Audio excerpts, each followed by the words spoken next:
मेरा मकान उतरौला में हजरत, इदारा तो रोड के उस पार है और घर बिल्कुल तहसील के बगल में, बिल्कुल तहसील के बगल में। काली कोट पहनकर लोग आ गए कानून की डिग्रियां लेने वाले, और देखता हूं उनके पीछे पीछे निकाब पोश औरतें टहल रही। अल्लाह अकबर। कोतवाली में जाओ, कितनी निकाब पोश औरतें वहां बैठी रहती है, किसी इस वकील के पास, कभी उस थाने में, कभी उस चौकी में। और जब आप हालात का जायजा लोगे, पूछोगे क्या बात, तो कितनी मजलूमा जो दे उसे ले लो, ले लो, और जिससे मना फरमाए उससे रुक जाओ, रुक जाओ। आज यही देखना, क्या क्या ले रहे हो, कहां कहां से ले रहे हो। जो लेना है वो नहीं ले रहे, और जो नहीं लेना है उसको ले रहे। तो मा आता कुमुर रसूलो फंतहू पे अमल कर रहे हैं, वो मा नहा कुमान हो फखुदू हो पर अमल कर रहे हैं। और कुरान जबकि फरमाता है जो रसूल दे वो ले लो, और जिसे मना करें उससे रुक जाओ।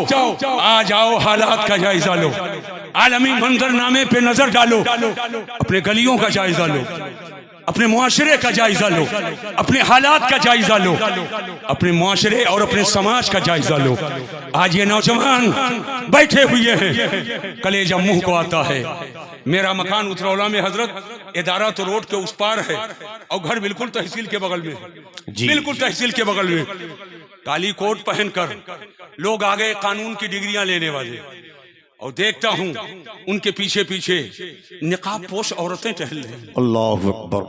कोतवाली में जाओ, कितनी निकाब पोश औरतें वहां बैठी रहती है, किसी इस वकील के पास, कभी उस थाने में, कभी उस चौकी में। और जब आप हालात का जायजा लोगे, पूछोगे क्या बात, तो कितनी मजलूमा बेटियां कहेंगी कबिल तो कहकर मेरा शौहर चला गया और मुझे मादूमुन नफका कर दिया, अल्लाह खर्च नहीं दे रहा। 1 साल 2 साल 3 साल 4 साल 5 साल में बैठी रही, दर बदर की खाक छान रही। कुछ बेटियां हैं वो ये शिकायत कर रही हैं, कबिल तो मेरे ईजाब पर उसने कहा, लेकिन उसको मैंने महसूस किया हम घर पे रहते हैं और मोबाइल के जरिया वो न जाने कहां कहां रहता है। मुझे कहने तो ये हमारे घर की इज्जत है, हमारे घर की बहू बेटियां हैं, हमारे घर की इज्जत है, जो आज कोर्ट और कचहरी का चक्कर लगाने पे मजबूर है, आज थाने का चक्कर लगाने पे मजबूर है। आखिर ये वक्त आया क्यों है, क्या बात है, क्या वजह है? इसलिए कि हमारा नौजवान उनके हुकूक को नहीं समझ रहा है। मैंने कबिल तो कह दिया है, तो ऐसे ही कबिल तो कहकर और सेहरा मकना पहनकर घोड़े पर बैठ करके गए, बस शादी हो गई। याद रखना, जब कबिल तो कह दिया तो किसी की बेटी किसी की बीवी हो जाती है, और किसी का बेटा किसी का शौहर हो जाता है। अम्मा बाप के हुकूक अलग हैं और बीवी के हुकूक अलग से हो जाते हैं, बेटे के हुकूक अलग हैं और शौहर होने की हैसियत के हुकूक अलग से हो जाते हैं। आज हमारा नौजवान अगर बात करते करते मोबाइल में उसे जज्बा आता है तो एक पर इक्तफा नहीं करता है जब तक कि 3 के पार नहीं हो जाता है। आज यही वजह है कि ये बेटियां तहसील में, कचहरी में और थानों में जाकर के, और ये बार बार आने जाने की वजह से अखबारात में आप पढ़ते रहते हो कि उन्हीं चक्कर लगाने वालों की नजर हो जाती है, कितनी की इज्जतें तबाह हो जाती हैं। अपना काम निकालने के लिए इज्जत की बाजी लगा रही हैं। आखिर वजह क्या है? ये गलतियां हमारे इन नौजवानों की है, और ये गलती आई कैसे? इसलिए कि तुमने वो लिया है जो दुनियादार ने दिया है, तुमने वो लिया है जो ईसाइयों ने दिया है, तुमने वो लिया है जो यहूदियों ने दिया है, तुमने वो लिया है जो मगरबी तहजीब ने दिया है। एक मुसलमान होने के नाते हमें मगरबी तहजीब का दिलदादा नहीं होना चाहिए, हमें वो लेना चाहिए जो मुस्तफा जाने रहमत ने दिया है, हमें वो लेना चाहिए जो अबू बकर सिद्दीक ने दिया है, हमें वो लेना चाहिए जो फारूक आजम ने दिया है, जो उस्मान गनी ने दिया है, जो मौला अली ने दिया है, जो हसनैन करीमैन ने दिया है। अपने बुजुर्गों के दामने करम को थामो, उलमा की महफिलों में बैठो, इनकी बारगाहों में हाजिर आओ और इनकी बारगाहों में आकर के नाली और गटर की बातें मत करो, तुम सियासत की बातें मत करो, तुम गीबत और चुगली के माहौल में मत रहो। इनको जब पा जाया करो तो इनसे इस्लाम सीख लिया करो, नमाज का तरीका सीख लिया करो, वजू का तरीका सीख लिया करो, माँ बाप के हुकूक जान लिया करो, बीवी के हुकूक जान लिया करो, शरीयत के अहकाम समझ लिया करो।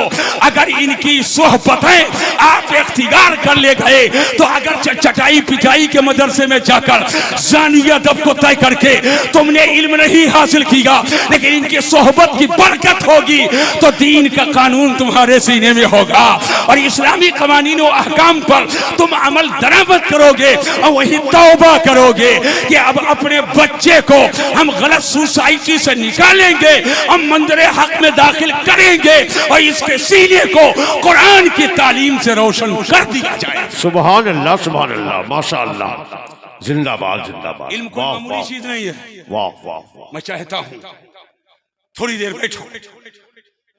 इल्म ही वो चीज है जो जमीन के जर्रे को जमीन की पस्ती से उठाता है और आसमान की बुलंदी तक पहुंचा देता है, आसमान की बुलंदी तक पहुंचाता है। यही बच्चे जो आए थे जिनको नाक साफ करने की तमीज नहीं थी, आए थे सीना खाली था, आए थे रोटी और पाव रोटी के जरिए आप इनकी परवरिश करके भेज दिए थे, जी जी, मगर इनकी रूह कसीफ थी, रूहानियत की कोई तजल्ली नहीं थी, इल्म की कोई रोशनी नहीं थी। बाप के हुकूक क्या हैं, माँ के हुकूक क्या हैं, नमाज क्या है, रोजा क्या है, हज क्या है, जिसने पैदा किया उसके बारे में क्या अकीदा रखना चाहिए और जिसके सदक़े में पैदा किए गए उस नबी के बारे में क्या अकीदा रखना चाहिए, कुछ भी नहीं मालूम था। लेकिन जब मदरसे में दाखिल हो गया तो इल्मुल कुरान की रोशनी घर कर जाती है, इल्म हदीस की रोशनी घर कर जाती है। वो बच्चा फारिग होकर के, अभी आप देखोगे दस्तार बंदी का रूह परवर मंजर जब फारिग होकर के जाएगा तो इल्म दीन की बरकत है। इतनी इज्जत मिली, इतनी इज्जत मिली कि आपके मोहल्ले के मस्जिद के मुसल्ले पर जब इमामत के लिए वो जाता है और पीछे सफ में नमाजियों के सब में बाप आकर के खड़ा हो गया। बाप को इजाजत नहीं है कि कहे कि पीछे अपने बेटा के अल्लाहू अकबर, नहीं कह सकता है। दादा अगर आ गया इजाजत नहीं है, पीछे अपने पोते के अल्लाहू अकबर नहीं कह सकता है। मामू पीछे आ गया, पीछे अपने भांजे के अल्लाहू अकबर नहीं कह सकता है। नाना आ गया, पीछे अपने नवासे के अल्लाहू अकबर नहीं कह सकता है। बाप है, यकीनन वो बाप है, दादा यकीनन दादा है, नाना यकीनन नाना है, मामू यकीनन मामू है। लेकिन जब मुसल्ले इमामत पर बेटा नवासा भांजा गया इल्म दीन की बरकत की बुनियाद पर, तो बाप भी पीछे है तो कहेगा पीछे इस इमाम के अल्लाहू अकबर, दादा भी कहेगा पीछे इस इमाम के अल्लाहू अकबर, नाना भी कहेगा पीछे इस इमाम के अल्लाहू अकबर। वो नाना जो कंधों पे उठाता था, वो दादा जो मोहब्बतों से पालता था, वो बाप जो खुद नहीं खाया बेटे को खिलाया, लेकिन है वो बेटा है, वो पोता है, वो नवासा। लेकिन मस्जिद में जाने के बाद मुसल्ले में इमामत पर जब फाइजुल मनाम हुआ तो बाप भी इमाम कह रहा है, दादा भी इमाम कह रहा है, नाना भी इमाम कह रहा है। आखिर वजह क्या है, ये बरकतें कहां से आई? ये इल्मे दीन की बरकत है जो जमीन के जर्रे को जमीन के पस्ती से उठाया और आसमान की बुलंदियों तक पहुंचा। सुभान अल्लाह, सुभान अल्लाह। ये वाह इल्मे दीन की वाह बरकत वाह है। वाह। नारे तकबीर, नारे रिसालत, हुजूर मुफ्ती साहिब किबला दारुल उलूम मंजर हक।